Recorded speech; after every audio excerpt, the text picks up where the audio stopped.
അങ്ങനെ 41 ദിവസം നീണ്ടുനിന്ന ശബരിമല മണ്ഡലകാലത്തിന് പരിസമാപ്തിയാവുകയാണ്. ഈ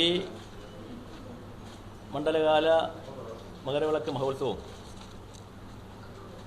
പകുതി പൂർത്തിയാകുമ്പോൾ ഇതിൻ്റെ വിജയത്തിനായി പ്രവർത്തിച്ച ഡിപ്പാർട്ട്മെൻറ്റുകളുണ്ട്. എല്ലാ ഡിപ്പാർട്ട്മെൻറ്റുകളുടെയും ഒരു കോർഡിനേഷൻ്റെ വിജയമാണ് ഇത്.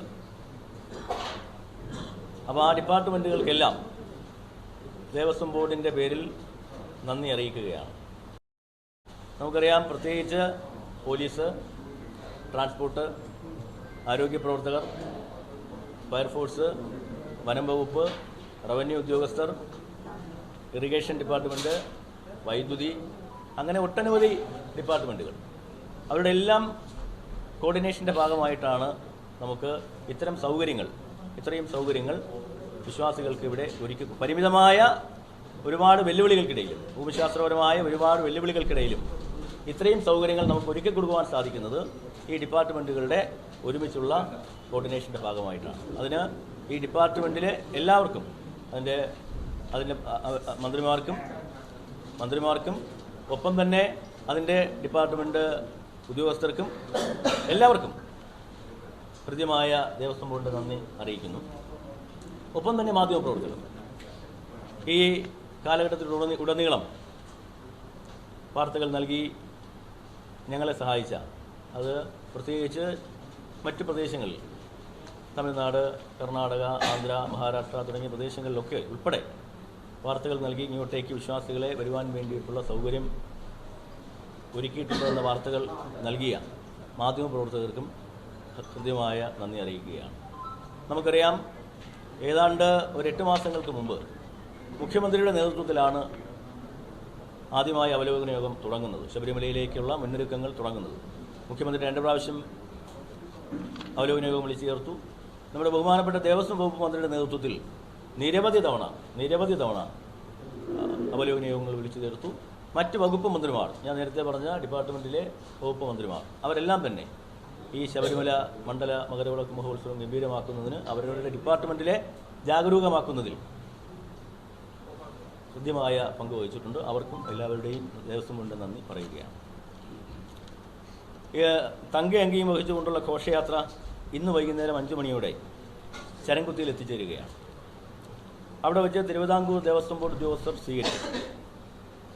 പിന്നീട് ആ തങ്കയങ്കിയെ സന്നിധാനത്തിൽ നയിക്കും. തുടർന്ന് 18ാം പടി കയറി കൊടിമരത്തിന് മുന്നിലെത്തുന്ന തങ്കയങ്കിയെ ദേവസ്വം ബോർഡ് പ്രസിഡന്റും ദേവസ്വം ബോർഡ് മെമ്പർമാരും ചേർന്ന് മറ്റുദ്യോഗസ്ഥരും ചേർന്ന് സ്വീകരിക്കും.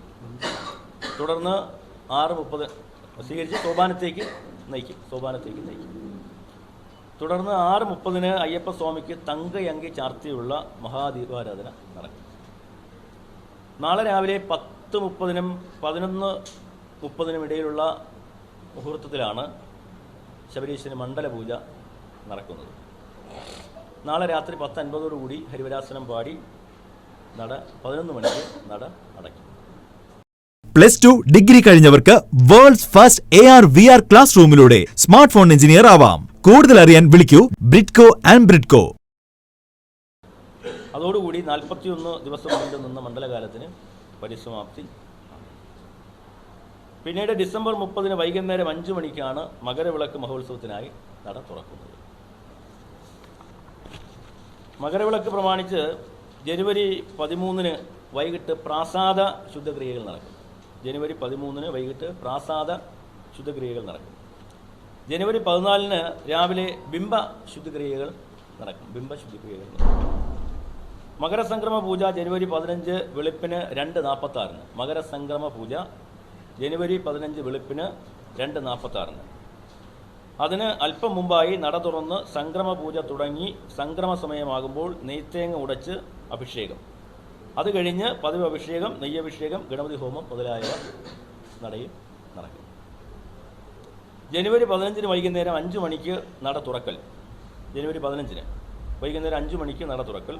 തിരുവാഭരണ സ്വീകരണം, തിരുവാഭരണം ചാർത്തി ദീപാരാധന, മകരവിളക്ക് ദർശനം എന്നിവ നടക്കും. അന്ന് പുഷ്പാഭിഷേകം ഉണ്ടായിരിക്കുന്നതല്ല. ജനുവരി 15, 16, 17, 18, 19 തീയതികളിൽ ജനുവരി 15, 16, 17, 18, 19 തീയതികളിൽ എഴുന്നള്ളിപ്പുണ്ട്. അതിൽ 18 വരെ മണിമണ്ഡപത്തിൽ നിന്നും 18-ാം പടി വരെയാണ് എഴുന്നള്ളിപ്പ്. പക്ഷെ 19-ാം തീയതി മണിമണ്ഡപത്തിൽ നിന്നും ശരംകുത്തി വരെയാണ് എഴുന്നള്ളിപ്പ്. ജനുവരി 21-ന് ജനുവരി 20-ന് മാളികപ്പുറത്ത് ഗുരുസി നടക്കും. രാത്രി 10-ന് മാളികപ്പുറത്ത്. ജനുവരി 10-ന് ജനുവരി 20-ന് മാളികപ്പുറത്ത് ഗുരുസി നടക്കും. ജനുവരി 21-ന് അപ്പോൾ ജനുവരി 20 വരെ മാത്രമേ ഭക്തർക്ക് ദർശന സൗകര്യം ഉണ്ടാവുകയുള്ളൂ. ജനുവരി 20 വരെ. ജനുവരി 20 വരെയാണ് ഭക്തർക്ക്, വിശ്വാസികൾക്ക് ദർശന സൗകര്യം ഉണ്ടാവുകയുള്ളൂ. ജനുവരി 21-ന് നമുക്കെല്ലാവർക്കും അറിയാവുന്നതുപോലെ പന്തളം രാജാവിന് മാത്രമാണ്. അപ്പോൾ ഇതോടുകൂടി മകരവിളക്ക് മഹോത്സവവും സമാപനം കുറിക്കുകയാണ്. ജനുവരി 12-ന് ചരിത്രപ്രസിദ്ധമായ എരുമേലിപ്പേട്ട നടക്കും. ജനുവരി 12-ന് 13-ന് പന്തളം വലിയ കോയിക്കൽ ക്ഷേത്രത്തിൽ നിന്നും അയ്യപ്പന് മകരവിളക്ക് ചാർത്താനുള്ള തിരുവാഭരണം വഹിച്ചുകൊണ്ടുള്ള ഘോഷയാത്ര ആരംഭിക്കും. 15-ന് വൈകുന്നേരം തിരുവാഭരണ ഘോഷയാത്ര സന്നിധാനത്ത് എത്തിച്ചേരും. 15-ന് പുലർച്ചെ 2:46-ന് മകരസംക്രമ പൂജ നടക്കും. ഇത്രയുമാണ് മണ്ഡല മകരവിളക്ക് മഹോത്സവവുമായി ബന്ധപ്പെട്ട്